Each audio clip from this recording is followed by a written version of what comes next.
My advice to any student is to find your passions and explore them. Study abroad, pursue that creative degree.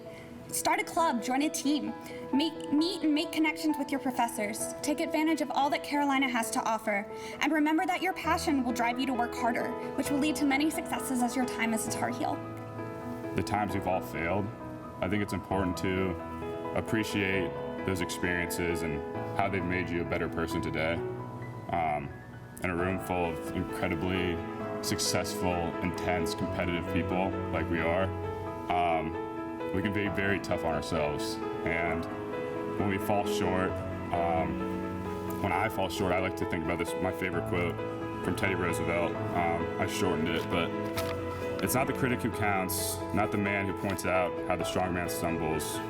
The credit belongs to the man who is actually in the arena, who strives valiantly, who errs, who comes short and short again, because there is no effort without error and shortcoming, but who at the best knows in the end the triumph of high achievement, and who at the worst, he fails, at least fails while daring greatly.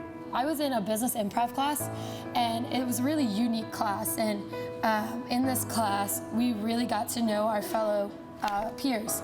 And I can say, looking back on most of my classes, that unfortunately, I probably couldn't name more than 5 or 6 names in these classes.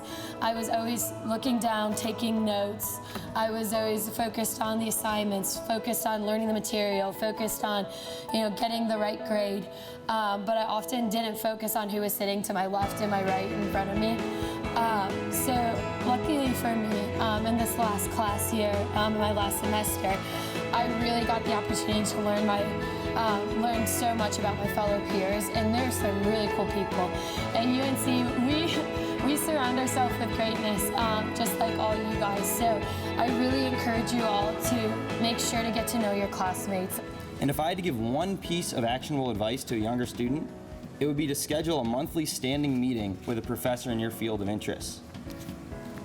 Building meaningful relationships with faculty members won't happen without putting the effort in. With coursework, travel, and campus activities, attending office hours can easily be relegated to a lower priority. So find a professor or two who can act as mentors and strive to stay in regular contact with them. The first exam of sophomore year, at the beginning, I bombed all of them. Freaked out, turned them all around.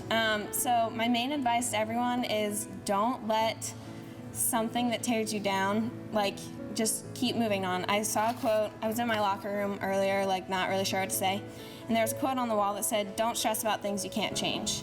And that's something really big that I think everyone can take into account. You do bad on something and you kind of let it stir around inside of you and really get you down, and it could ruin later things. So just don't stress about things you can't change. The next piece of advice that I had was take the time to go to the professors. I just went and would sit there. It really builds connections. You don't know when you're ever going to need a letter of recommendation. Professor Crimmins has been awesome and written my letter of rec into the nutrition program for my study abroad for med school. He's always been there as soon as I say it. And also, if you can, try to give back to your professors. I was able to be a chem mentor for him, and that really kept our relationship going. At Carolina especially, I believe that success is something that's never going to be guaranteed. I know all of us here have done great things, but I know all of us have had finals or exams that have made us feel that we were kind of clueless, didn't know exactly what was going on. We've each had races, matches, or games that kind of made us angry, upset, wishing we could perform better. And those events happen, and they're kind of bad times, and it's not exactly what you want. But I think those scenarios are very important.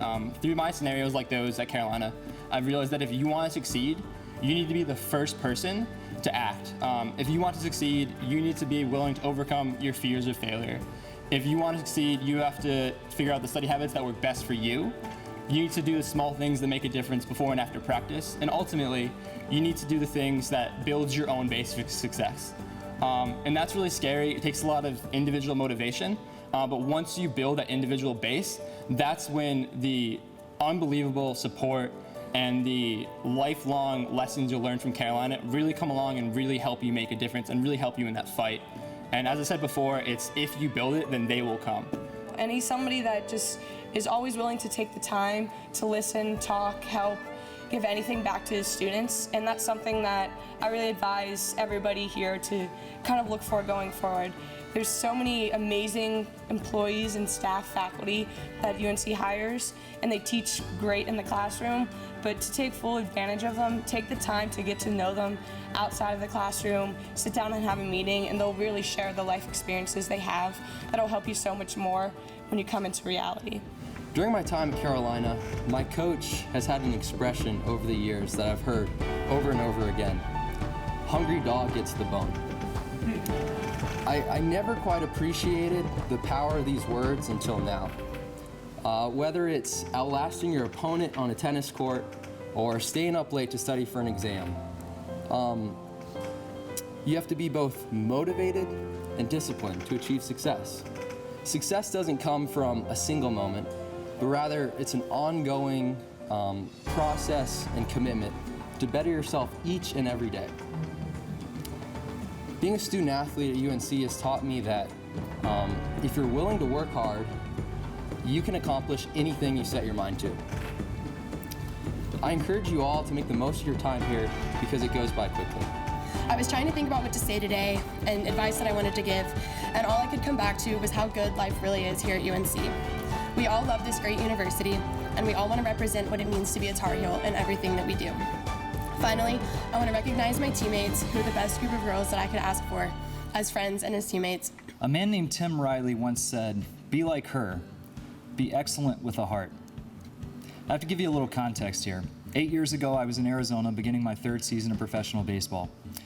I've always been a Tar Heel fan and liked to keep up with what was going on in Chapel Hill.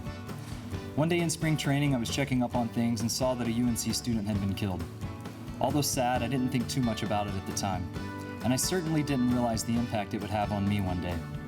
The student's name was Eve Carson, and Eve was the student body president here at UNC.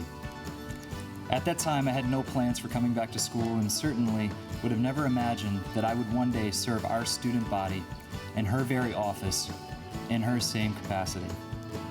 But life has a funny way of working itself out.